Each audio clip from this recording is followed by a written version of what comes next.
Kashmir files film आप लोगों ने देख ली होगी। मैंने भी कल देखी।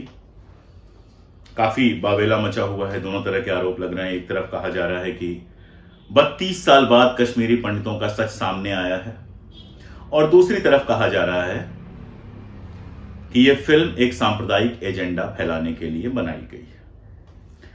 मैं इतिहास का विद्यार्थी हूं, इतिहास लिखता हूं, इतिहास पढ़ता हूं, तो इतिहास की कुछ कसौटियों पर, इतिहास के कुछ तथ्यों से इस फिल्म का मिलान करके इतिहास की कुछ कसौटियों पर इसको जांचने की कोशिश करूंगा। इस फिल्म के कुछ डायलॉग बेहद खूबसूरत हैं। एक डायलॉग है कि झूठी खबर दिखाना इतना बड़ा गुनाह नहीं है जितना सच्ची खबर छिपाना। तो जब मैं इस फिल्म को देखना शुरू कर रहा था, इस फिल्म को मैंने देखा थोड़ी देर, तो मेरे दिमाग में एग्जैक्टली यही बात आई थी कि सच्ची खबरें दिखाने की कुछ कोशिश तो है इस फिल्म में, लेकिन उसकी आड़ में बहुत सारी सच्ची खबरें छुपा लेने की भी कोशिश है। जैसे फिल्म की शुरुआत होती है, आप देखते हैं बच्चे क्रिकेट खेल रहे हैं और माहौल बहुत खराब है से ये शुरुआत होती है। अनुपम खेर जो कश्मीरी पंडित के रोल में है, आप देखते हैं शिवरात्रि का वो कोई शिवरात्रि को मनाने के लिए कोई तैयारी कर रहे हैं, कोई रिहर्सल कर रहे हैं, फिर बाहर निकलते हैं और सारा कुछ होता है। आप देखते हैं कि माहौल बहुत खराब दिखाया गया है। माहौल क्यों खराब है इसकी बात नहीं की गई है, और जाहिर है कि एक फिल्म है, 2 घंटे, ढाई घंटे से ऊपर की ये फिल्म है, तो उसमें जितना उनको दिखाना है उतना ही दिखा सकते हैं। सब कुछ दिखाना एक फिल्म में संभव नहीं होता है। लेकिन माहौल जो खराब है, वो माहौल किसके लिए खराब है जब ये दिखाने की कोशिश करते हैं, तो वो बताते हैं, और जो फिल्म बताती है कि माहौल सिर्फ कश्मीरी पंडितों के लिए खराब है। जो एक हत्या शुरू में दिखाई गई है, वो ड्रम के अंदर छुप जाते हैं और ड्रम के बाहर से गोलियां मारी जाती हैं। उसमें एक कश्मीरी मुसलमान पड़ोसी को दिखाया गया है कि वो इशारा करता है कि वो ऊपर छुपे हुए हैं। और पूरी फिल्म जिस तरह से बनाई गई है, उसमें आपको बहुत साफ ये समझ में आता है या दिखाया ये जाता है कि कश्मीरी पंडित और कश्मीरी मुसलमानों के बीच का ये पूरा विवाद था, और कश्मीरी पंडितों को मार के कश्मीर से भगा दिया गया। इसमें एक बड़ा तथ्य वो छुपा जाते हैं। वो तथ्य क्या है? वो तथ्य ये है कि उस माहौल में सिर्फ कश्मीरी पंडितों की ही नहीं, कश्मीरी मुसलमानों की भी हत्या हुई थी। अगर मैं आपको बताऊं कि जो पहली राजनीतिक हत्या हुई थी 21 अगस्त 1989 को, वो किसी हिंदू की नहीं हुई थी, वो नेशनल कॉन्फ्रेंस के एक कार्यकर्ता मोहम्मद यूसुफ हलवाई की हुई थी।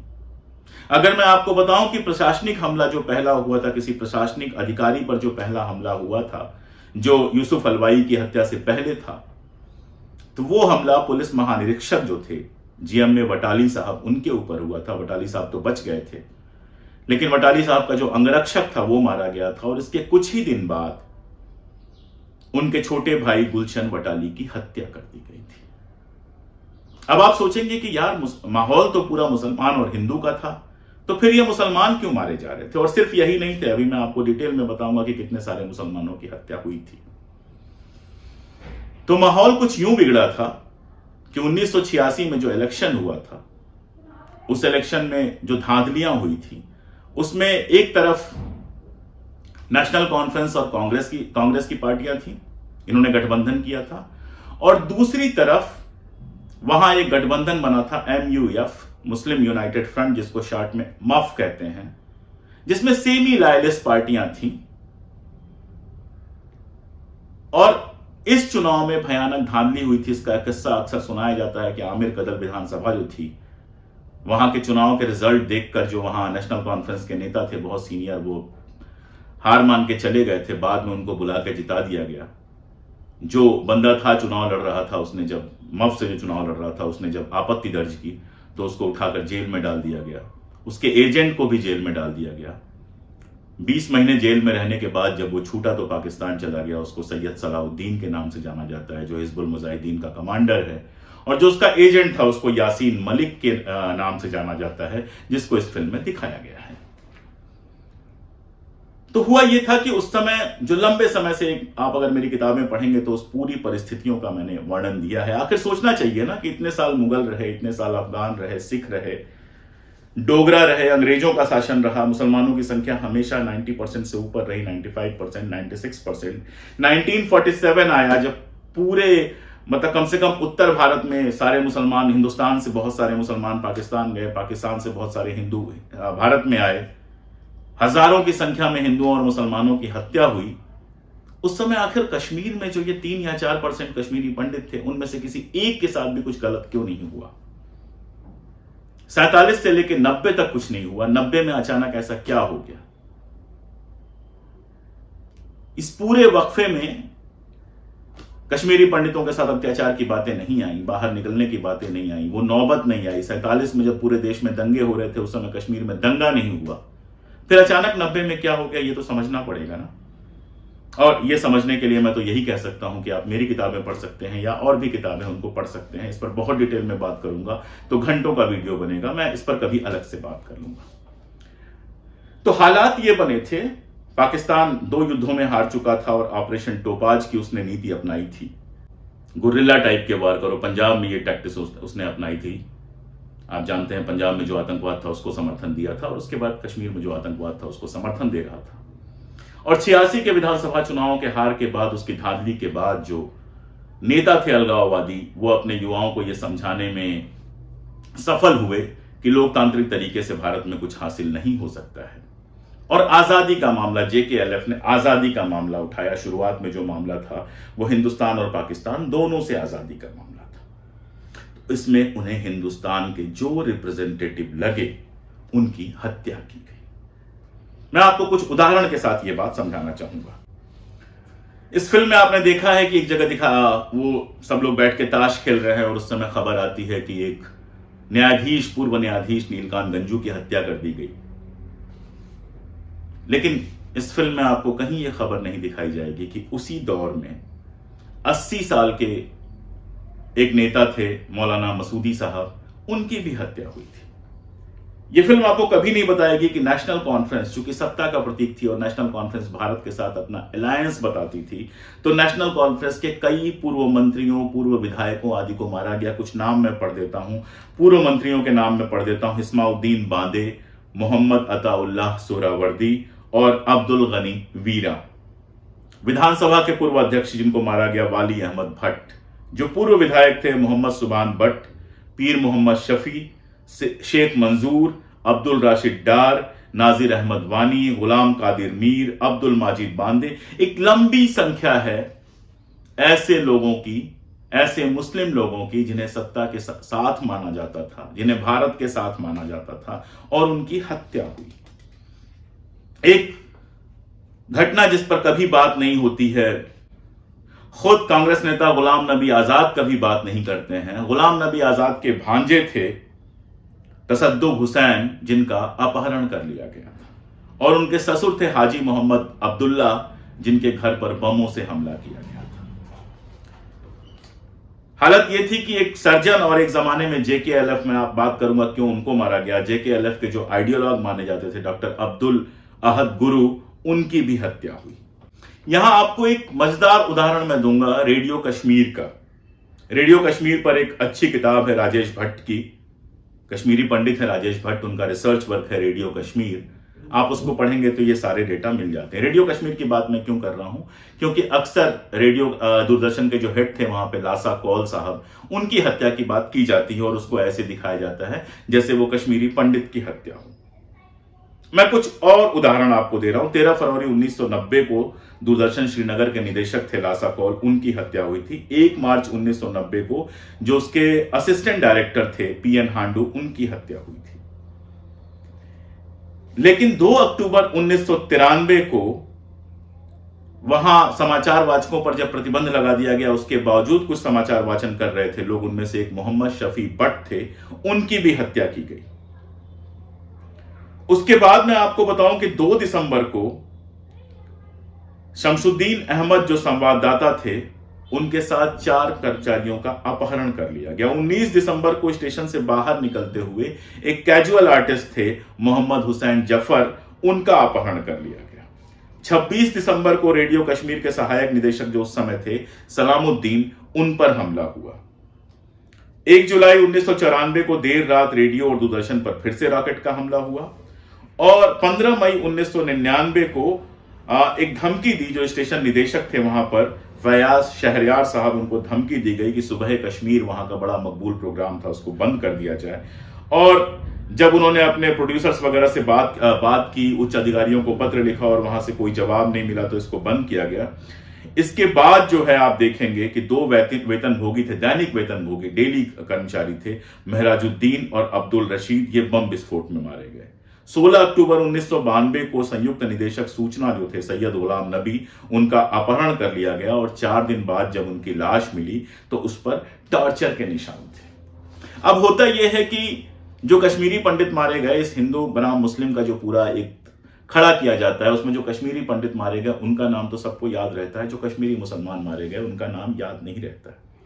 अब आपके दिमाग में यह खलबली मच रही होगी कि आखिर कश्मीरी मुसलमानों को क्यों मारा आतंकवादियों ने? इतने सारे नाम मैंने गिना दिए और एक आध लोग नहीं मारे गए थे, बहुत सारे लोग मारे गए थे। मैं संख्या भी आपको दे दूंगा और भी कुछ मामलों में आपको जानकारी दूंगा। रेडियो कश्मीर का मैं उदाहरण इसलिए दे रहा हूं क्योंकि जो जंग चल रही थी, आज भी सूचना का युद्ध है। एक तरफ ऐसी फिल्म बनाई जा रही है, एक तरफ हमारे जैसे लोग हैं जो कश्मीर की दूसरी हकीकत, जो जरूरी हकीकत है, वो लाने की कोशिश करते हैं। ये भी तो एक तरह का सूचना का युद्ध है। तो कश्मीर का जो पूरा आतंकवादियों का काम चल रहा था, उसमें कश्मीरी नागरिकों को वो ये भड़काना चाहते थे कि हिंदुस्तान आपके खिलाफ है और पाकिस्तान आपके समर्थन में है। और उनके इस पूरे प्रोपेगेंडा को भ्रष्ट करने का काम, उस जमाने में तो ना सोशल मीडिया था, ना प्राइवेट चैनल्स थे, तो जो दूरदर्शन और आकाशवाणी थे, ये भारत सरकार की बात लोगों तक पहुंचाते थे। इसलिए आतंकवादियों ने इनको दुश्मन माना और इन संस्थाओं में काम करने वाला, चाहे हिंदू हो या मुसलमान हो, उनको भी अपना दुश्मन माना और मारा। यानी बात क्या है? बात यह है कि जो भारत के पक्ष में उनको खड़ा दिखाई दिया, उन्होंने उसकी हत्या की।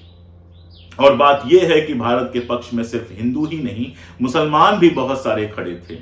इन संस्थाओं के माध्यम से, पॉलिटिक्स के माध्यम से, दूसरे तरीकों से। इसलिए हिंदुओं ही नहीं, मुसलमानों की भी हत्या की गई। लेकिन यह फिल्म ऐसा दिखाती है जैसे सिर्फ हिंदुओं को मारा गया, सारे मुसलमानों ने मिलकर हिंदुओं को मारा। एक सवाल मैं अक्सर पूछता हूं, इस फिल्म में अनुपम खेर साहब ने एक जगह कहा है कि हम माइनॉरिटी थे, 2% थे। अगर 95-96% मुसलमान 2% हिंदुओं के खिलाफ उठ खड़े होते तो क्या कोई जिंदा बचता? इस सवाल को जरा अपने दिमाग में आप रखिएगा। जो ये बिल्कुल ये एक नरेशन बनाया जा रहा है कि सारे मुसलमानों ने मिलकर सारे हिंदुओं को भगा दिया। आप सोचिएगा कि 100 में से 98 लोग एक साथ खड़े हो जाएं और 2 लोग अकेले पड़ जाएं, तो क्या 2 लोग वो जिंदा बच सकते हैं? और ये सवाल जो मैंने आपको उठाया कि अगर ये हिंदू या बनाम मुसलमान था, तो इतने सारे मुसलमान रेडियो कश्मीर के क्यों मारे गए? ऐसे ही जब आप दुलत साहब की बात करते हैं, जो उस समय आईबी के चीफ थे, क्योंकि इस फिल्म में बहुत शुरू में ही कहा गया कि जो आईबी के लोग थे उनको मारा गया, तो दुलत साहब ने अपनी किताब में बहुत साफ साफ लिखा है कि आईबी के लोगों को मारा गया। उसमें कश्मीरी पंडित भी शामिल थे और उसमें मुसलमान भी शामिल थे और देश के दूसरे हिस्सों से जो लोग पहुंच के आए थे वहां पर, जो आईबी में काम कर रहे थे, वो भी शामिल थे। और दुलत साहब को आप पढ़ेंगे तो बहुत साफ साफ समझ में आएगा कि यह हत्याएं किसी हिंदू मुस्लिम के खेल में नहीं हो रही थी। ये हत्याएं जो भी भारत के पक्ष में था उसकी हत्या के लिए हो रही थी। असल में कश्मीर में आतंकवाद को सबसे बड़ा जो फिलिप मिला था, वो मिला था जब रूबिया सईद का अपहरण हुआ था। रूबिया सईद कौन थी? मुफ्ती मोहम्मद सईद की बेटी थी और डॉक्टर थी। मुफ्ती मोहम्मद सईद कौन थे? जो कभी किसी जमाने में कांग्रेस में थे, फिर कांग्रेस छोड़ के वीपी सिंह के साथ जनमोर्चा में आ गए। जब वीपी सिंह ने भारतीय जनता पार्टी और कम्युनिस्ट पार्टियों के समर्थन से सरकार बनाई तो उसमें उनको गृह मंत्री बनाया गया। अगर आप मुफ्ती मोहम्मद सईद और रूबिया सईद वाले मामले को थोड़ा सा समझने की कोशिश करेंगे तो बहुत सारी गुत्थियां खुल जाएंगी। जब रूबिया सईद का अपहरण हुआ तो फारूक अब्दुल्ला एकदम इस पक्ष में नहीं थे कि उनके लिए किसी भी एक व्यक्ति को छोड़ा जाए, लेकिन मुफ्ती मोहम्मद सईद ने बात की अपने एक कश्मीरी पंडित दोस्त, जो उस समय इलाहाबाद उच्च न्यायालय में न्यायाधीश थे, मोतीलाल भट्ट साहब, उनसे बात की। सैफुद्दीन सोज की जो किताब आई थी कश्मीर पर, अगर आप उसको पढ़ेंगे तो बहुत डिटेल आपको मिल जाएगा। और मोतीलाल भट्ट के जरिए आतंकवादियों से सीधा संपर्क किया। इस बात को उस जमाने में जो वहां के मुख्य सचिव थे मूसा रजा साहब, उन्होंने भी अपनी किताब में कंफर्म किया। और आप देखते हैं कि उसके बाद दिल्ली से इंदर कुमार गुजराल जी और आरिफ मोहम्मद खान, दोनों मंत्री हुआ करते थे, श्रीनगर पहुंचे और फारूक को यह धमकी दी गई कि अगर वह नहीं माने तो उनकी सरकार को बर्खास्त कर दिया जाएगा। लेकिन फारूक अब्दुल्ला साहब ने इसके बावजूद चेतावनी दी कि अगर आतंकवादियों को रिहा कर दिया गया तो कश्मीर को इसकी भारी कीमत चुकानी पड़ेगी। उनकी बात अनसुनी की गई और हामिद शेख, शेर खान, नूर मोहम्मद, मोहम्मद अल्ताफ, जावेद अहमद को रिहा कर दिया गया। वजाहत हबीबुल्लाह, जो बेहद ईमानदार एक व्यक्ति हैं और वहां के प्रशासन में बड़े उच्च पदों में रहे हैं, वो कहते हैं कि सरकार, जो नई नई सरकार आई थी जनता दल की, वो दबाव में झुक गई और फारूक की सलाह को किनारे कर दिया गया। इस घटना के बाद जो हत्याएं हुई हैं उनको पहले देख लीजिए, फिर मैं कुछ और बातें करता हूं। इस घटना के तुरंत बाद जो है, कश्मीर विश्वविद्यालय के उपकुलपति मुशीरुल हक, उनके निजी सचिव अब्दुल गनी और श्रीनगर में जो HMT वॉच कंपनी हुआ करती थी उसके जनरल मैनेजर HL खेरा का अपहरण कर दिया गया।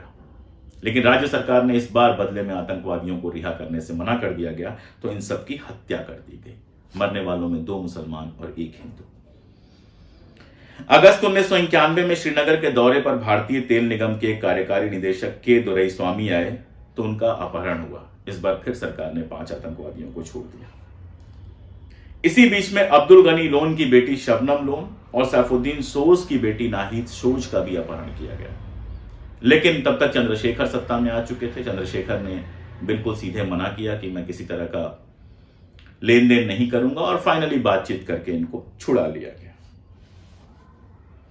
फारूक अब्दुल्ला को इस फिल्म में एक अजीब से रंग में दिखाया गया है, यहां तक कि यासीन मलिक से मिलते हुए भी दिखाया गया है। क्या वाकई फारूक अब्दुल्ला जो थे वो यासीन मलिक या किसी भी इस तरह की चीज के करीब थे? जब आप इतिहास पढ़ते हैं तो पता चलता है कि ये बात बिल्कुल गलत है। यासीन मलिक और फारूक अब्दुल्ला में किसी तरह के कोई संबंध की बात सामने नहीं आती। फारूक अब्दुल्ला उस समय क्या कह रहे थे, अगर उनके कुछ डायलॉग पढ़ें तो आपको हंसी आ जाएगी, लेकिन ये डायलॉग उन्हीं के हैं। वो क्या कह रहे थे, मैं उन लोगों को जिंदा कब्र में गाड़ दूंगा जो मजहबी भावनाएं भड़काने की कोशिश कर रहे हैं। मैं अपने दुश्मनों की टांगें तोड़वा दूंगा। भारत सरकार मेरे साथ है, मैं लाखों लोगों को जेल में डाल सकता हूं। देश विरोधी तत्वों को पाकिस्तान फिकवा दूंगा। फारूक अब्दुल्ला को प्रो पाकिस्तानी कहना, मैं बहुत ईमानदारी से कह रहा हूं कि प्रो पाकिस्तानी कहना इससे बड़ी बेवकूफी कोई हो नहीं सकती है। तमाम बयानात आप अगर पढ़ते हैं, तमाम उनके बारे में पढ़ते हैं, तो वो पहले कश्मीर के मुख्यमंत्री होते हैं जो कश्मीर से भारत के विलय को बिल्कुल साफ साफ स्वीकार करते हैं। जनमत संग्रह के मामले पर कभी वो उनके साथ नहीं आते हैं और भारत का झंडा शान से उठाते हैं। उनके बारे में एक कहानी है कि मुख्यमंत्री बनने के बाद वहां जानते हैं दरबार ट्रांसफर होता था 6 महीने कश्मीर में, श्रीनगर में 6 महीने जम्मू में। तो जम्मू में वो जब दरबार ट्रांसफर होने वाला था उसके पहले वो पहुंच गए वैष्णो देवी, वहां से प्रसाद लेके आए, टीका लेके आए। और जम्मू में जब कर्मचारी ज्वाइन करने जा रहे थे सबको टीका लगा रहे थे, प्रसाद दे रहे थे, इसको लेके घाटी में काफी नाराजगी भी हुई। एक इस तरह के आदमी को आप कहें वो अपरिपक्व थे, आप कहें वो खिलंदर थे, ये सब तो समझ में आता है, लेकिन उनको आतंकवादियों का समर्थक कहना। कितने लोग जानते हैं कि फारूक ही थे जिन्होंने सबसे पहले वहां पर कश्मीर में CRPF को बुलाया था अपने मुख्यमंत्री रहते हुए। लेकिन आप, और एक मैं आपको कोट करूंगा, एक छोटा सा कोट करूंगा जिससे बातें समझ में आएंगी थोड़ी सी। दिल्ली में 2003 में कश्मीरी पंडितों की एक कॉन्फ्रेंस हुई थी जिसकी जो पूरी प्रोसीडिंग है वो अवंती भाटी के संपादन में छपी है। उसका नाम है, वो किताब आपको मिल सकती है, Kashmiri pandits problems and perspective. उसमें एक कश्मीरी पंडित अशोक भान कहते हैं कि जब हमने कश्मीर छोड़ा तो सिर्फ 2 लोग थे जिन्होंने इसका विरोध किया था, मीर वाइज मौलवी फारूक और फारूक अब्दुल्ला। और उस फारूक अब्दुल्ला को वहां पर पंडितों का विरोधी और साथ में आतंकवादियों का समर्थक दिखाया गया इस फिल्म में। मीर वाइज की भी थोड़ी बात कर लेते हैं। मीर वाइज मतलब कश्मीर में जो मुख्य धर्मगुरु होते हैं उनको मीर वाइज कहा जाता है। 21 मई 1990 को उस मीर वाइज की हत्या कर दी गई। क्यों की गई थी? क्योंकि उन्होंने रूबिया सईद का जो अपहरण था उस अपहरण को क्या बताया था, उन्होंने कहा था यह गैर इस्लामिक है। एक मुस्लिम लड़की का अपहरण करना या एक लड़की का अपहरण करना गैर इस्लामिक बताया था वहां के मीर वायस ने। पाकिस्तान में जो अखबार छपते थे उस जमाने में, उनमें से ज्यादातर अखबार मीर वायस को भारत का दलाल बता रहे थे। उस समय कश्मीर मामलों के जो केंद्रीय मंत्री हुआ करते थे जॉर्ज फर्नांडीज, उनसे उन्होंने मुलाकात भी की थी। उनके घर पे 2 लोग आए, उनको बुलाया मिलने के लिए, और जब वो मिलने के लिए बाहर निकले तो 21 मई 1990 को कश्मीर के सबसे बड़े धर्मगुरु मीर वाइज की हत्या कर दी गई। इस हत्या के बाद एक बड़ा जुलूस निकला। उस जमाने में जो वहां के मुख्य सचिव थे RK ठक्कर, उन्होंने जगमोहन साहब से कहा, जगमोहन साहब राज्यपाल बन के आए थे, उनकी बात तो होगी ही होगी, उनसे कहा कि आप, चूंकि वो मीर वायज हैं, धर्मगुरु हैं, और हर तरफ हल्ला यह है कि आतंकवादियों ने उनकी हत्या की है, तो आप उनको एक फूलों का गुच्छा भिजवा दीजिए उनकी कब्र पे। लेकिन फूलों का गुच्छा भिजवाना छोड़िए, जब मीर वायज की लाश लेके जुलूस निकली तो उसके ऊपर CRPF की फायरिंग हो गई। उस समय जो वरिष्ठ पुलिस अधिकारी थे, वो, उनका नाम था अल्लाह बख्श, जिन्होंने ये गोलीबारी करवाई। जो हिंदू मुस्लिम का पूरा खेल बनाया जाता है, मैं उसके चलते ये नाम ले लेके आपको बता रहा हूं। पूरा मीर वायज की हत्या हुई, वो हॉस्पिटल गए, हॉस्पिटल में उनकी डेथ हो गई। डेथ के बाद उनकी बॉडी निकली। जगमोहन ने उस बॉडी पर फूल भिजवाने से, पुष्प चक्र भिजवाने से मना कर दिया। वहां CRPF की एक टुकड़ी थी, पुलिस वाले थे, जो पुलिस के हेड वहां पर थे वो अल्लाह बख्श साहब थे, और इस टुकड़ी ने, CRPF की टुकड़ी ने और पुलिस ने लाश के साथ जो जुलूस आ रहा था उसके ऊपर गोलीबारी की, और सरकार ने जो आधिकारिक आंकड़ा दिया वो कहा कि 27 लोग मारे गए। उसमें भारतीय प्रेस ने कहा 100 लोग 47 लोग मारे गए, और BBC ने कहा कि 100 लोग मारे गए। हालत यह थी कि पिता एक अपने बाप के ऊपर बंदूक तनी थी, तो रऊफ अहमद नाम का एक लड़का अपने बाप के सामने आ गया उनको बचाने के लिए, तो उसके शरीर से 28 गोलियां मिली। और इतना ही नहीं, मीर वायज की जो लाश जा रही थी उस पर से 2 गोलियां मिली। तो मैं कहना यह चाह रहा था कि जिस समय कश्मीरी पंडितों के पलायन की बात होती है, इन सारी चीजों की बात क्यों नहीं होती है कभी, कि किस तरह से माहौल को बिगाड़ा गया। जगमोहन को लेकर इसमें बड़ा पॉजिटिव सारा कुछ दिखाया गया। 2 तरह की बातें हैं। एक तो बात यह होती है कि जगमोहन बिल्कुल भी जिम्मेदार नहीं है, और एक बात होती है कि जगमोहन ने ही कश्मीरी पंडितों को वहां से निकाला। पहली बात से मैं बिल्कुल सहमत नहीं हूं कि जगमोहन बिल्कुल जिम्मेदार नहीं है, और दूसरी बात से भी बिल्कुल सहमत नहीं हूं कि जगमोहन ने ही निकाला। लेकिन बहुत सारे ऐसे बयान हैं, बहुत सारी ऐसी बातें हैं जिनसे ऐसा लगता है कि अगर जगमोहन को इस बात के लिए पूरी तरह से जिम्मेदार नहीं ठहराया जा सकता है, तो ये तो कहा ही जा सकता है कि कश्मीरी पंडितों को सुरक्षा देने के लिए जगमोहन ने कोई काम नहीं किया और निकलने में मदद की। तौलीन सिंह को आप सब लोग जानते हैं। तौलीन सिंह की कश्मीर पर एक किताब है, उस किताब में वो लिखती हैं कि कई मुसलमान यह आरोप लगाते हैं कि जगमोहन ने कश्मीरी पंडितों को घाटी छोड़ने के लिए प्रेरित किया। यह सच हो या नहीं, लेकिन यह तो सच ही है कि जगमोहन के कश्मीर में आने के कुछ दिनों के भीतर वे समूह घाटी छोड़ गए, और इस बात के पर्याप्त सबूत हैं कि उनको संसाधन भी उपलब्ध कराए गए। उसी में वो सोपोर के एक बाजार में एक हिंदू दुकानदार जयकिशन से मिलती हैं, जो बताता है कि ज्यादातर हिंदू जो है वो जगमोहन के आदेश पर रात के अंधेरे में चले गए हैं, लेकिन यह नहीं, उसने कहा कि वह नहीं गया क्योंकि उसको मुसलमानों से कोई खतरा नहीं था। इसके अलावा अगर आप देखेंगे तो कई सारे ऐसे उदाहरण आपको मिलेंगे। बलराजपुरी ने लिखा है, और भी लोगों ने लिखा है कि कश्मीरी पंडितों को रोकने की कोई बड़ी कोशिश नहीं की गई।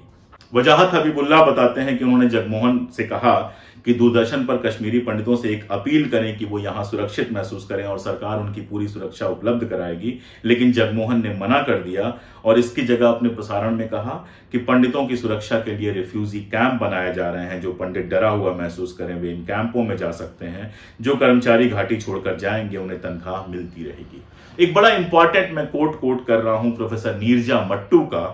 प्रोफेसर नीरजा मट्टू 2012 में Goa arts and literature festival में गई हुई थी। वहां उन्होंने कहा कि उस समय सरकार ने कश्मीरी पंडितों में सुरक्षा का भाव भरने की जगह उन्हें कश्मीर छोड़ने देने की आसान राह चुनी, और न केवल उन्हें घर छोड़ने दिया गया बल्कि एक तरह से उनकी सुविधा दी गई, उन्हें इसकी सुविधा दी गई, यानी एक तरह की रिश्वत दी गई।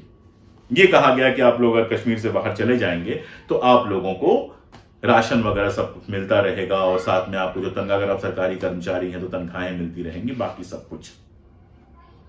अब मेरा सवाल यह है कि वीपी सिंह की सरकार थी, भाजपा उसमें थी, जब कश्मीरी पंडित इतनी बड़ी संख्या में निकल रहे थे उसके पहले वहां पर पर्याप्त संख्या में सेना क्यों नहीं भेजी गई? जब कश्मीरी पंडित इतनी बड़ी संख्या में वहां से निकल रहे थे तो उस मुद्दे पर उस सरकार से समर्थन वापस क्यों नहीं लिया गया? मैं ये बताऊंगा तो आपको आश्चर्य होगा, लेकिन सेना वहां जानते हैं कब भेजी गई? जब राजीव गांधी ने अपने कांग्रेस के साथियों के साथ संसद का घेराव किया, तब जाकर वहां पर आर्मी को फ्लैग मार्च करने के लिए भेजा गया। सवाल बहुत सारे हैं, मैं घंटों इस पर बात कर सकता हूं, इस फिल्म के बहाने मैं घंटों बात कर सकता हूं, लेकिन कुछ जरूरी बातें करता हूं। आपको वो सीन याद है जिसमें कश्मीरी पंडित महिला के साथ अत्याचार किया जा रहा है और एक कश्मीरी मुस्लिम महिला जो कि प्रेग्नेंट है उसको वॉमिटिंग आती है और वो जो आतंकवादी है वो कहता है अच्छा तुमसे देखा नहीं जा रहा है और उस मुस्लिम महिला को गोली मार देता है।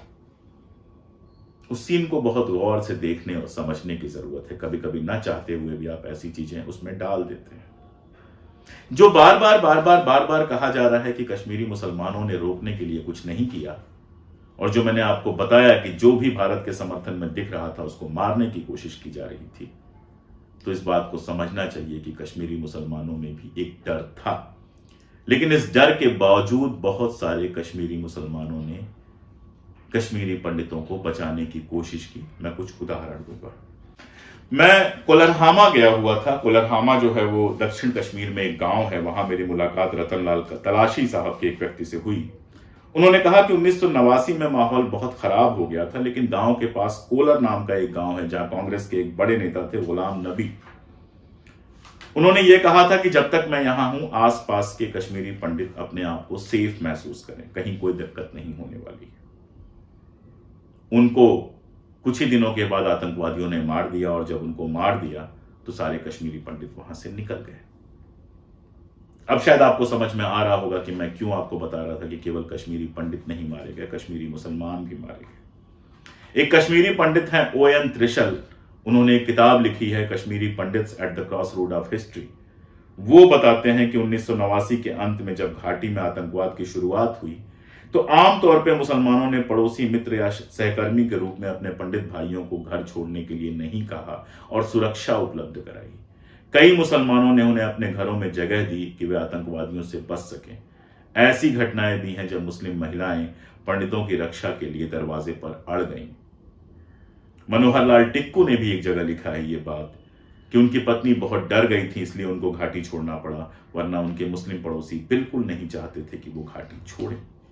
निश्चित रूप से इस बात के उदाहरण भी हैं जहां वे और हम वाला मामला हो गया था। बहुत सारे ऐसे मुस्लिम थे जिन्होंने कश्मीरी पंडितों के उस तरह से साथ नहीं दिया जिस तरह से उम्मीद थी। लेकिन इसका उलट भी सच है कि बहुत जगहों पर ऐसा होता है, कई जगहों पे होता है। मान लीजिए आपके पड़ोस में मुसलमान कोई रहता है, उसके ऊपर दंगे में हमला होता है, तो क्या पूरी कॉलोनी उसको बचाने आ जाती है? कुछ भले लोग होते हैं जो बचाने की कोशिश करते हैं, कुछ बुरे लोग होते हैं जो बचाने की कोशिश नहीं करते हैं बल्कि उसके ऊपर और ज्यादा प्रेशर बनाते हैं। यही कश्मीर में हुआ। लेकिन जब आप इसको बिल्कुल पंडित बनाम मुसलमान कर देते हैं तो आपको, अग्निहोत्री साहब को, अपनी पूरी कहानी में एक भला मुसलमान नहीं मिलता है। तो फिर मैं वही सवाल उठाता हूं कि अगर 98% मुसलमान 2% हिंदुओं के खिलाफ हो गए थे तो क्या यह संभव था कि एक भी हिंदू बच जाता? और देखिए, थोड़ी थोड़ी होशियारियां की जाती हैं। एक जगह इसका जो हीरो पार्ट है वो कहता है कि जो 800 हिंदू कश्मीर में रह रहे हैं, वो गलत कहता है। 800 हिंदू नहीं, आज भी 800 कश्मीरी पंडित परिवार वहां पे रह रहे हैं, यानी 5,000-5,500 लोग रह रहे हैं। आप जानते हैं कि मैंने अपनी किताब कश्मीर और कश्मीरी पंडित में बहुत डिटेल में इन पंडितों का इंटरव्यू किया जो वहां रह रहे हैं और बात की है। जब आप उनसे मिलते हैं तो दो बातें समझ में आती। पहली तो इतनी बड़ी संख्या में कश्मीरी पंडित बाहर निकल गए। कश्मीर में इतना ओवरवेलमिंग मेजॉरिटी है मुसलमानों की, उसके बावजूद 5,000 कश्मीरी पंडित वहां सुरक्षा से रह रहे हैं जिन्होंने घाटी कभी छोड़ी नहीं। और दूसरी बात कि जब उनकी समस्या आती है तो उनके पक्ष में कोई खड़ा नहीं होता है। सवाल यह भी उठता है कितने कश्मीरी पंडित मारे गए, बार बार इसको जेनोसाइड कहा जाता है। एक इंटरव्यू का लिंक मैं आपको उसमें डिस्क्रिप्शन में दे रहा हूं, जिसमें वहां रह रहे कश्मीरी पंडितों के नेता संजय टिकू कहते हैं, और भी कई लोग कहते हैं, कि सामूहिक हत्या या जेनोसाइड जैसा कुछ नहीं हुआ था। वो ये मानते हैं कि पंडित संगठनों द्वारा जो पिछले 20 सालों में 3,000 से लेकर 4,000 हिंदुओं की हत्या की बात है, वो गलत है। सरकारी आंकड़ा जो 319 है उसको भी वो सही नहीं मानते हैं, और कहते हैं कि वास्तव में 650 के आसपास कश्मीरी पंडित मारे गए थे। एक कश्मीरी पंडित भी मारा गया होता तो मैं इसको गलत कहता, हम सभी इसको गलत कहते, धर्म के आधार पर हुई कोई भी हत्या गलत है। लेकिन जब संख्याएं बढ़ा चढ़ा के दिखाई जाती हैं तो उसका अपना एक उद्देश्य होता है, और यह बढ़ाने चढ़ाने वाला जो खेल है वो कितने कश्मीरी पंडितों का पलायन हुआ इसको लेकर भी बात होती है। एक कश्मीरी पंडित लेखक हैं PLD पारिमू, वो बताते हैं कि 1947 से 1950 के बीच ही काफी सारे पंडित कश्मीर से चले गए थे नौकरियों की तलाश में। इनमें से एक अनुपम खेर के पिताजी के बारे में भी कहा जाता है कि जो 1960 के आसपास शिमला आ गए थे नौकरी के लिए। अलेक्जेंडर इवांस जो हैं वो कहते हैं कि 1.5 लाख से 1,60,000 के बीच कश्मीरी पंडित जो हैं वो माइग्रेट हुए थे। सुमांत्रा बोस बताते हैं कि यह संख्या 1 लाख है। पारिमू बताते हैं, PLD पारिमू जो कश्मीरी पंडित है, कि 2.5 लाख लोग जो हैं वो विस्थापित हुए। CIA की एक रिपोर्ट है जिसमें वो बताते हैं कि यह संख्या 3 लाख है। विक्टोरिया स्कोफिल्ड जो है वो संख्या 1,40,000 बताती है। हम जरा देखते हैं, आखिरी जो कश्मीरी पंडितों के विस्थापन से पहले जो वहां जनगणना हुई थी वो 1981 में हुई थी। 1981 में वहां 1,24,078 हिंदू थे घाटी के अंदर, और ये सिर्फ कश्मीरी पंडित नहीं थे, कश्मीरी पंडितों के अलावा भी थोड़े बहुत हिंदू थे। अब जो टोटल उनकी आबादी में भागीदारी थी वो 3.96% थी। अगर 90-80 के दशक में जो रेट ऑफ ग्रोथ थी वो 6.75% थी, अगर उसको ले लें तो उनकी संख्या 1990 के आसपास होनी चाहिए 1,32,453। इसमें से 8,000 कश्मीरी पंडित जो हैं उन्होंने विस्थापन नहीं किया था, तो यह संख्या आएगी 1,24,453। तो इस संख्या को लेकर भी बहुत विवाद है। मैंने अलग अलग स्रोतों से जो संख्या मिली है वो आपको बता दी है, आप अपने हिसाब से देखने की क्या है। और यह भी आपको मैं बताऊं कि ऐसा नहीं है कि सारा विस्थापन एक ही दिन में हो गया था। 7 अप्रैल 2010 की कश्मीरी पंडित संघर्ष समिति की एक रिलीज है, जिस समय मामला काफी ठीक ठाक हो गया था, जिसमें वो बताते हैं कि 1998 के आसपास 3,000 कश्मीरी पंडित परिवार, यानी एक परिवार में 5 मान लीजिए तो 15,000 लोग जो हैं उस समय पलायित हुए थे कश्मीर में रोजगार वगैरह की समस्याओं को लेकर, या हो सकता है कि इसकी जड़ में जो वंधामा में हत्याएं हुई हैं वो हो। यानी विस्थापन भी कोई एक दिन में नहीं हुआ है, वो धीरे धीरे होता रहा है। लेकिन ये फिल्म किस तरह से बताती है? ये फिल्म ऐसे बताती है कि एक रात को जुलूस निकला, उस जुलूस में ऐसा कुछ हुआ, इतने लोगों की हत्या हुई कि वो उस जुलूस के बाद सारे लोग बाहर निकल गए। थोड़ा सा 19 जनवरी की रात के बाद फिर मैं बात खत्म करूंगा। 19 जनवरी की रात जो जुलूस निकला था उसको लेकर कुछ कश्मीरी पंडितों के जो संस्मरण है मैं उनको रिफर करना चाहूंगा। अशोक धर का एक संस्मरण है, Kashmir as I see it. उसमें वो बताते हैं कि जगमोहन के वहां के राज्यपाल बनने के बाद उसी रात 300 युवाओं को गिरफ्तार कर लिया गया, और तलाशी के दौरान पुराने शहर के छोटा बाजार इलाके में कुछ महिलाओं के साथ सुरक्षा बलों के दुर्व्यवहार से लोग भड़के हुए थे, जिसके चलते 20 जनवरी की रात को पूरे शहर में उग्र प्रदर्शन हुए। खेमलता वखलू जो उस समय थी वहां पर, खेमलता वखलू वहां की एक्स मिनिस्टर रही हैं, उनके घर के सामने से भी जुलूस गुजरा है और उसका बहुत भयानक वर्णन उन्होंने किया है।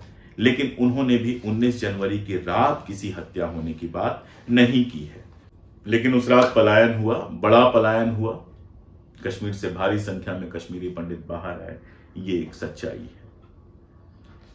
कुछ बातें और अगर मैं कर लूं तो शायद थोड़ी बात और समझ में आ जाए कि शुरुआत में तो JKLF के हाथ में था जो आजादी की बात कर रहा था। जो ही JKLF थोड़ा सा वहां मजबूत होता नजर आया, पाकिस्तान ने पूरी कमान अपने हाथ में ली और JKLF की जगह हिजबुल मुजाहिदीन को भेज दिया।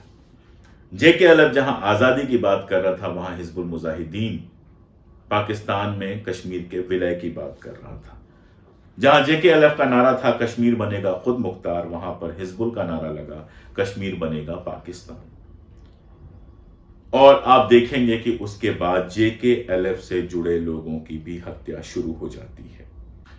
मैंने आपको बताया कि मीर वाइस की हत्या हुई, मीर वाइस की हत्या में हिजबुल मुजाहिदीन का नाम आया। उसके बाद अब्दुल गनी लोन की हत्या हुई, अब्दुल गनी लोन की हत्या में भी हिजबुल मुजाहिदीन के लोगों का नाम आया। और हिजबुल मुजाहिदीन के आने के बाद आप देखते हैं कि JKLF से जुड़े लोगों की ही हत्या की गई। जो भी लोग वहां प्रोग्रेसिव जो आवाजें थी उनको दबाने की कोशिश की गई। शोपियान में कम्युनिस्ट पार्टी के पूर्व सचिव थे अब्दुल सत्तार गंजूर, उनकी हत्या हुई। मफ के निर्माताओं में से एक रहे डॉक्टर काजी निसार अहमद को इसलिए मार दिया गया क्योंकि वो हिजबुल मुजाहिदीन के कट्टरपंथ के खिलाफ थे। डॉक्टर अब्दुल अहद गुरु की बात मैंने की ही, जो JKLF के आइडियोलॉग थे। इसके अलावा जो लोग जरा सा भी जिन पे शक हुआ कि ये मुखबिर हो सकते हैं उनको मारा गया। मैं कुछ नाम आपको गिनाऊं तो 12वीं की एक छात्रा थी साजिदा हुसैन, उसको मारा गया। 17 साल की रफीका बानो थी, उसको मारा गया। कुपवाड़ा की 3 बहनें थी, बाख्ता, फातिमा, सरवर, उनको मारा गया। उनके भाई परवेज को मारा गया, शमीना परवीन को मारा गया। कुपवाड़ा में ही कमालुद्दीन के परिवार की 3 महिलाओं, दूधमुहे बच्चों और 3 अन्य सदस्यों सहित श्रीनगर में शाबिदा परवीन आदि की हत्या की गई है। मैंने महिलाओं की बात की जिनकी हत्याएं वहां पर की गई। इनमें से कई महिलाओं के साथ क्रूरता से अत्याचार भी किया गया। एक महिला थी आयशा अमीन, जिन्होंने रूबिया सईद के अपहरण की तीखी आलोचना की थी। उनके घर पे भी बम फेंका गया और कई ब्यूटी पार्लरों और स्कूलों को उड़ा दिया गया। आप डिटेल्स में जाएंगे तो मैं डिटेल देता चला जाऊंगा। इतनी डिटेल्स हैं कश्मीर की कि 500 पेज की किताब लिखी है, मैंने एक 400 पेज की, तो 900 पेज की तो किताब लिखी है। अगर डिटेल्स दूंगा तो मैं देता चला जाऊंगा। असल मामला यह है कि इस फिल्म में जिस तरह से पूरी तरह से इसको हिंदू बनाम मुस्लिम किया गया है, मैंने तथ्य देकर आपको बताया कि मामला हिंदू बनाम मुस्लिम नहीं था। मामला यह था कि पाकिस्तान समर्थक जो आतंकवादी थे वो हिंदुस्तान के समर्थकों की हत्या करना चाहते थे। उसमें उन्होंने कश्मीरी पंडितों को भी मारा। अगर 600-650 जो संख्या बता रहे हैं कश्मीरी पंडित, वहां के संजय टिक्कू बता रहे हैं 600-650 कश्मीरी पंडितों को मारा गया, तो उसके समकक्ष आप देखते हैं कि 25,000 के आसपास मुसलमानों को भी मारा गया। 25,000 से ज्यादा मुसलमानों को मारा गया। अगर 1.5 लाख के आसपास कश्मीरी पंडित वहां से बाहर गए तो 50,000 के आसपास कश्मीरी मुसलमानों को भी वहां से पलायन करना पड़ा। दरअसल कश्मीर का जो पूरा किस्सा है उसको जब आप हिंदू बनाम मुस्लिम से देखेंगे तो वो कभी समझ में नहीं आएगा। यह फिल्म इसको सिर्फ हिंदू बनाम मुस्लिम के तरीके से दिखाना चाहती है। आप देखते हैं कि फिल्म में एक जगह जो नायक है वो अपने पुराने घर में जाता है, नारे वारे लिखे हुए दिखाए जाते हैं, लेकिन एक बात तो साफ है कि उस घर पर ना किसी ने कब्जा किया है, ना उस घर को जलाया गया है। जब मैंने कश्मीर घूमा, मैंने अपनी किताब में बहुत विस्तार से जिक्र किया है, तो ऐसे बहुत से घर पाए जो कश्मीरी पंडित छोड़कर चले गए थे। वल्लरहामा गांव की मैंने बात की, वहां पर एक कश्मीरी पंडित का घर था जिसमें ताला लगा हुआ है। वो लोग जब लौट के आते हैं, बीच बीच में आते हैं पंडित जी, तो दरवाजा खोलते हैं, अपना खेती बाड़ी जो वहां पे है उसको देखते हैं और चले जाते हैं। हाँ, श्रीनगर में जरूर मैक्सिमम जो मकान है, शहरी इलाका है, कश्मीरी पंडितों ने बेच दिए हैं, वो मकान बिक चुके हैं, जलाया गया, सब कुछ किया गया। लेकिन ये कहना कि सारे घरों को कब्जा कर लिया गया, सारे घरों को जला दिया गया, जब आप सारे की बात करने लगते हैं, इस जनरलाइजेशन में जब आप हिंदू मुसलमान की बात करने लगते हैं, तो सारा मामला ये हो जाता है कि आप 1990 को सिर्फ इसलिए याद कर रहे हैं क्योंकि उसका उपयोग करके आज आप हिंदुओं और मुसलमानों को आपस में भड़काना चाह रहे हैं। यही वजह है कि इतिहास के तथ्यों के साथ आप खिलवाड़ कर रहे हैं। कभी आधा सच दिखा रहे हैं, कभी पूरा झूठ दिखा रहे हैं। एक आर्मी ऑफिसर के साथ जो कुछ दिखाया गया, उनकी पत्नी ने उसका विरोध किया ही है, कोर्ट में भी गई है। इस तरह की तमाम बहुत सारी ऐसी घटनाएं हैं, चाहे वो फारूक अब्दुल्ला। अब आप देखिए कि राजीव गांधी की बात तो कर ली गई, लेकिन राजीव गांधी के तुरंत बाद जो वीपी सिंह की सरकार आई थी जिसमें भाजपा समर्थक थी, पूरी फिल्म में आपको कहीं वीपी सिंह का नाम नहीं मिलेगा, जबकि आतंकवाद का असली दौर तो वीपी सिंह सरकार के जमाने में ही शुरू हुआ। तो यह बताता है कि किस तरह से जानबूझकर एक पार्टी को, एक तबके को निशाना बनाने के लिए यह फिल्म बनाई गई है, जो बहुत सारे दृश्यों से भावनात्मक उफान तो ले आती है, लेकिन कश्मीर के इतिहास के साथ एक बड़ा छल करती है। अंत में फिल्म से जुड़ी 2-3 बातें और। फिल्म में एक सीन आपको याद होगा, जब राशन बंटवारे का सीन है, इसमें कश्मीरी पंडित महिलाएं कह रही हैं कि सारा राशन कश्मीरी मुस्लिम औरतें जो हैं उनको मिल रहा है और हमें राशन नहीं लेने दिया जा रहा है। खेमलता वकलू का जिक्र मैंने पहले भी किया है। खेमलता जी जो है वो गुलशाह मंत्रिमंडल में मंत्री थी, उसके पहले नेशनल कॉन्फ्रेंस में रही, फारूक के काफी करीब रही, और आतंकवाद के दौर में उनको और उनके पति का अपहरण भी हुआ था, उनके और उनके पति का अपहरण भी हुआ था। और उसके बाद उन्होंने एक किताब लिखी, Kashmir behind the white curtain. मैं कश्मीर गया था, वहां उनसे मुलाकात हुई थी, अभी भी वो वहां पे ही रहती हैं, और उन्होंने अपनी किताब मुझे दी थी। उनकी किताब में एक प्रसंग आता है जहां वो लिखती हैं कि जब JKLF ने अपने हाथों में राशन के बंटवारे को ले लिया, राशन की दुकानों पर कब्जा कर लिया, तो दोनों समुदायों के लोगों को बराबर बराबर अनाज मिलने लगा। अब कश्मीर में रहने वाली कश्मीर की मंत्री रही खेमलता वकलू सही कह रही हैं या ये फिल्म सही कह रहा है, ये फिल्म सही कह रही है, ये फैसला मैं आपके ऊपर छोड़ता हूं। पूरी फिल्म में एक इंप्रेशन बनाने की कोशिश की गई है कि कश्मीरी पंडितों के मुद्दे पर कभी कहीं बात नहीं हुई, कश्मीरी पंडितों को कोई सुविधा नहीं मिली।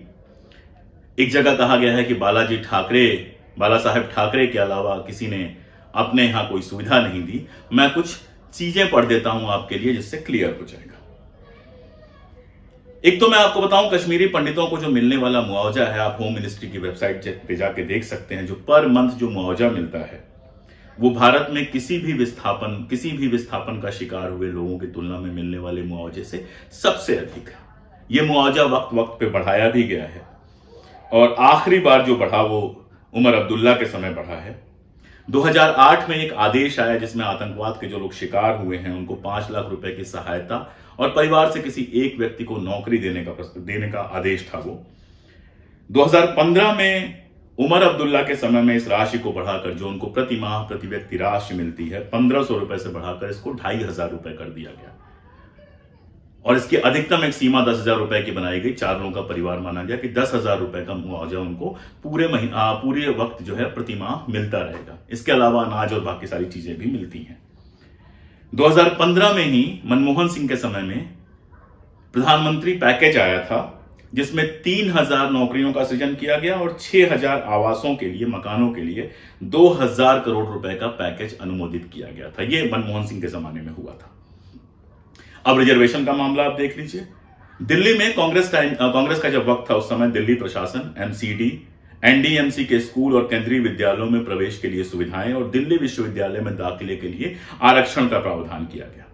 सरकारी ITI और संस्थानों में 1% सीटें जो थी वो कश्मीरी पंडितों के लिए आरक्षित की गई।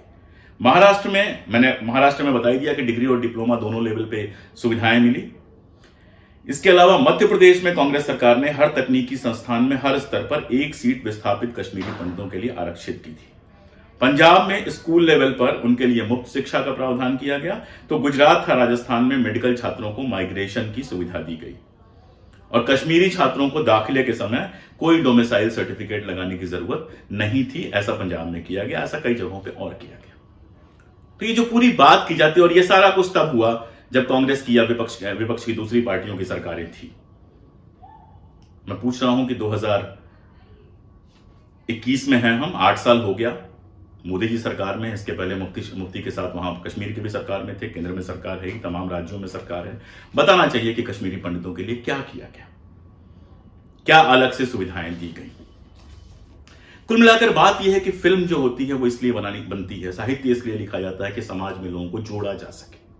बहुत सारी दुर्दांत घटनाएं इस देश में हुई हैं। गुजरात के दंगे हुए हैं, 47 में सीमा के उस पार हिंदू और सीमा के इस पार मुसलमान मारे गए, 84 में सिख मारे गए, कितने भागलपुर दंगे हुए, इतने सारे दंगे हुए। इस देश में कोई पहली बार ऐसा नहीं है कि दंगे हुए हैं या सांप्रदायिक विभाजन हुआ है। लेकिन सवाल यह है कि आप उसमें फंसे रहेंगे, बदले की बात करते रहेंगे या आगे निकलेंगे। आखिरी बात 370 की, इस फिल्म में 370 पे भी बात आती है। तो 370 जब हटाया गया तब बहुत सारे कश्मीरी पंडित बहुत खुश हुए थे। जो विस्थापित कश्मीरी पंडित है, उनका संगठन है पनून कश्मीर, वो भी काफी खुश था। लेकिन 2021 तक जब समझ में आ गया कि 370 हटाए जाने से कोई फर्क नहीं पड़ना है, तो पनून कश्मीर के नेता अग्निशेखर, जो कभी मेरे मित्र हुआ करते थे और भाजपा के बड़े करीब चले गए थे, फिर उनका एक वीडियो आया, ये वीडियो मैंने ट्विटर पे भी डाला था, फेसबुक पे भी डाला था, ये वीडियो आप यहां भी देखिए और देखिए कि इस सरकार ने, जिस सरकार के समर्थन की बात ये फिल्म करती है, उस सरकार ने कश्मीरी पंडितों के लिए क्या किया है। कल लोकसभा में केंद्रीय गृह मंत्री अमित शाह ने अफसोसनाक और शर्मनाक बयान दिया कश्मीरी पंडितों को लेकर। आंकड़े सरासर गलत उन्होंने रखे। उन्होंने कहा कि 44,000 कश्मीरी विस्थापित परिवारों को प्रति माह 13,000 रुपए की राहत राशि मिलती है, जो सरासर गलत है। मैंने अभी जम्मू में राहत आयुक्त से बात करके इस बात की पुष्टि की और ये संख्या है 22,000 के आसपास जिन्हें राहत मिलती है राहत कार्ड पर, न कि 44,000 पंजीकृत परिवार हैं। अमित शाह जी, आपने ये कहा कि कांग्रेस पर अटैक करते हुए करते रहिए, लेकिन झूठ मत कहिए। आपने कहा कि कांग्रेस आपके शासन में हमारा कश्मीर से जलावतनी हुई, उनके शासन में नहीं हुई। ये वीपी सिंह के सरकार में हुई, जिसका समर्थन भाजपा कर रही थी और भाजपा ने हमारे विस्थापन को लेकर के सपोर्ट वापस नहीं लिया। आपने कहा कि कश्मीर में आपने जमीन का अधिग्रहण किया है ताकि वहां जो 6,000 एम्प्लॉयमेंट पैकेज के चलते हमारे बच्चे कुछ गए हैं, 3,000 के आसपास कुछ जाने वाले हैं, उनके लिए आप फ्लैट वहां का निर्माण करेंगे। और इसके साथ आपने ये कहा कि मेरा संकल्प, भाजपा का संकल्प पूरा हो जाएगा। इससे बड़ी शर्मनाक बात क्या हो सकती है। ये आपका संकल्प था और ये एम्प्लॉयमेंट पैकेज भी भाजपा ने नहीं दी, ये यूपीए सरकार में डॉक्टर मनमोहन सिंह के जमाने में अनाउंस की। और मैंने राउंड टेबल कॉन्फ्रेंस 1, 2, 3 में ये मुद्दा उठाया है, जो मनमोहन सिंह सरकार ने ये अनाउंस किया। और आप तो श्रेय लेना चाहते हैं, लीजिए, लेकिन ये मत कहिए कि 6,000 कश्मीरी उन नौकरी याफ्ता लड़के लड़कियों के लिए आप फ्लैट बना के इसके साथ संकल्प ये है क्या कश्मीरी पंडितों की जो संख्या 6,000 है, ये लाखों कश्मीरी पंडितों की वापसी का सवाल है। खिलवाड़ मत करिए अमित शाह जी, हमको पता है आपके फेलियर्स।